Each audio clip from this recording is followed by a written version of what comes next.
Orthodox Yakobaya സഭാതർക്കം നിയമനിർമ്മാണം നടത്തി പരിഹരിക്കണമെന്ന് ഹോളി ലാൻഡ് പിൽഗ്രിം സൊസൈറ്റി.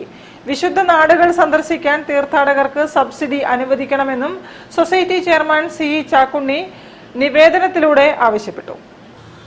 നൂറ്റാണ്ടിലധികം പഴക്കമുള്ള ഓർത്തഡോക്സ് യാക്കോബായ സഭാതർക്കം നിയമനിർമ്മാണം നടത്തി പരിഹരിക്കണമെന്ന് അഭ്യർത്ഥിച്ച് കേരള സംസ്ഥാന ന്യൂനപക്ഷ കമ്മീഷൻ ജില്ലാ സെമിനാറിൽ holy land pilgrim society chairman chevalier C Chakkunni നിവേദനം സമർപ്പിച്ചു. നവകേരള സദസ്സിൽ ഹോളി ലാൻഡ് പിൽഗ്രിം സൊസൈറ്റി സമർപ്പിച്ച നിവേദനത്തിന്റെ അടിസ്ഥാനത്തിൽ തുടർ നടപടികൾ സ്വീകരിച്ചു വരുന്നതായി സെമിനാറിൽ നിന്നും അറിയിപ്പ് ലഭിച്ചതായും അദ്ദേഹം പറഞ്ഞു. പൊതുമരാമത്ത് ടൂറിസം വകുപ്പ് മന്ത്രി മുഹമ്മദ് റിയാസ്, ന്യൂനപക്ഷ commission chairman doctor A Rasheed എന്നിവർക്കും കമ്മീഷൻ അംഗങ്ങൾക്കുമാണ് നിവേദനം സമർപ്പിച്ചത്.